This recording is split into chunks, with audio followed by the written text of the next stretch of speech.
In the first T20 international between South Africa and England, it all came down to the very end. Chris Morris scored 14 runs on the final over and 2 runs on the last ball as Reece Topley failed to gather a return at the stumps and complete a run out that would have forced a super over to give South Africa a nail-biting victory at Newlands. Welcome to the highlights of the second and final T20 international between South Africa and England, coming to you from Johannesburg. South African skipper Faf du Plessis won the toss and elected to bowl first. England made one change to their side as Sam Billings replaced David Willey. Meanwhile, the Proteas came out unchanged. It's time now to join all the action in the middle with our first set of commentators.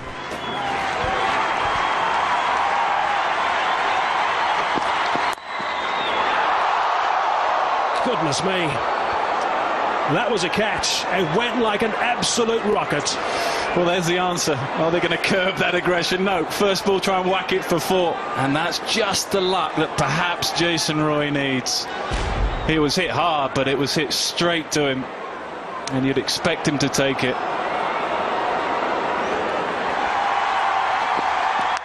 It's got him. Listen to the crowd.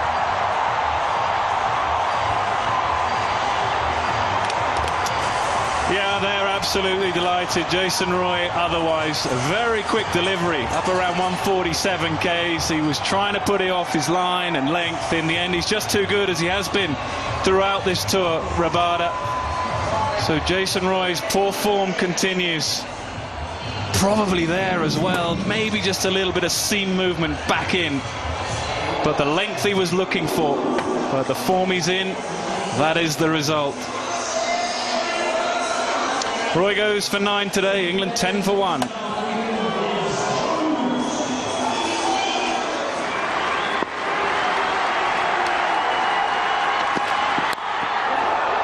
Roots away. And he's away with a boundary. And that is the first boundary of the innings.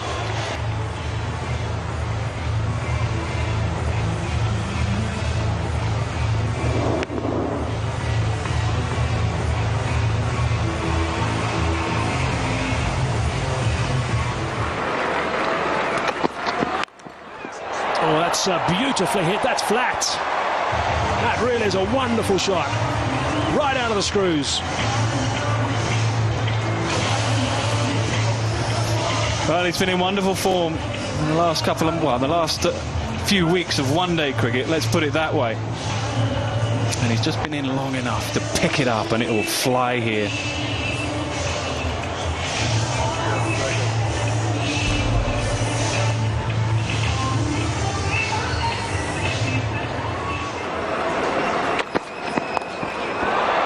Top edge, and it's gone for 6. It is well caught, but it doesn't count because Bihardeen's got a bib on.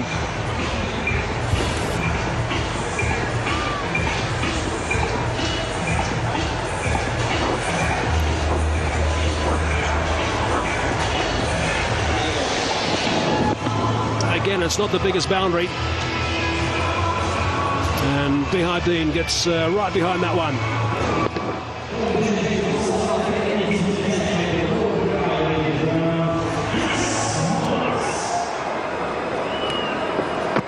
Down the pitch route, over the top. Will it go all the way? Yes, it does. 6 more. Wonderful shot here from Joe Root. Use of the feet. Doesn't quite get to the pitch, but that's often when the ball goes its furthest. And his hands go through the hitting zone. The contact's made straight back over the bowler's head. And he's off to a fly as Joe Root. He sits on 23 from just 8 deliveries. Exactly the start he would have been after. Yeah, we talked about his role at number 3 and how that will develop. So today he's playing an aggressive role, which is good to see. I think your top 3 have to try and utilize the power play wherever possible.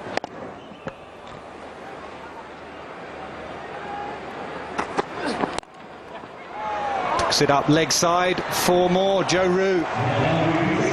He's in real nick here. What a tour he's having, whether it be test matches, one days or T20s. He's off to a flyer. 29 from 12, 50 up for England.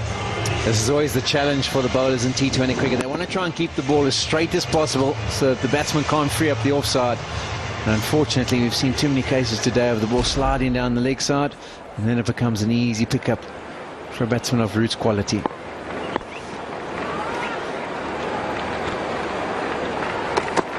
Now he goes back in the crease. Same result, same place, 4 more.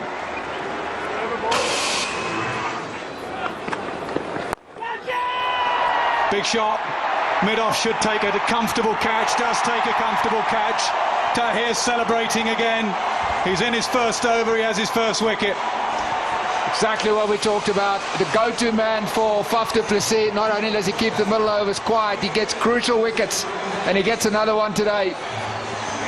Yeah, Joe Root was thinking about extra cover. He gave himself some room.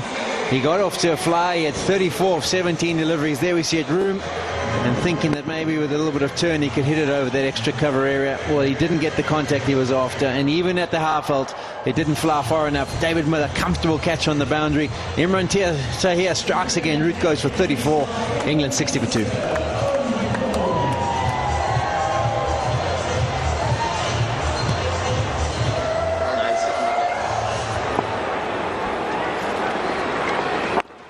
Wrong. Think about 2. It's not an easy ground to get 2. Or mix up, should be gone, is gone. Not an easy ground to get 2. They don't get 2. South Africa have back-to-back wickets.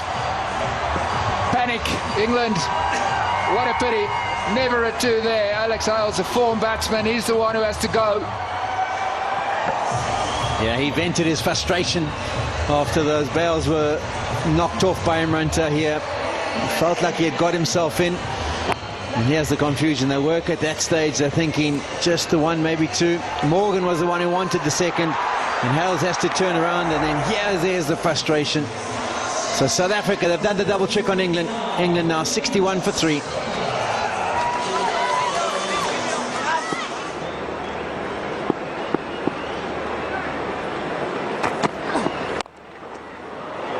Before, so a delivery short, wide, and just cut away. Freebie.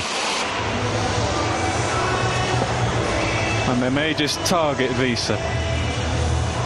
As you say, Pommy, it's probably not quite as flat as with all the cracks you'd like here, but it's still a pretty good surface to bat on. And you can see their cutter, it just sticks in the pitch a little bit.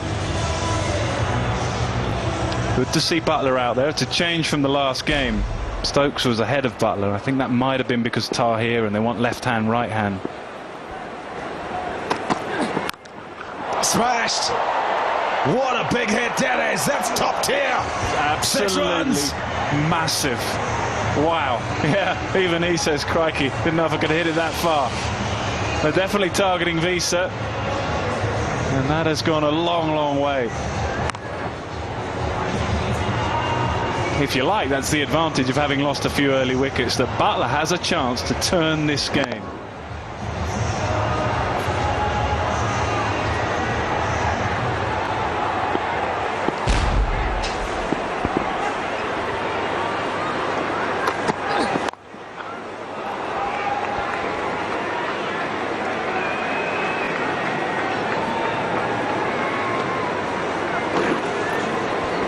Such a strong hitter, Charles Buttler. But what he's done in recent times is watched England play as he's worked out just how to time it as well in terms of when his charge goes. A requirement here for his side that they probably go just slightly early. 87 for 3.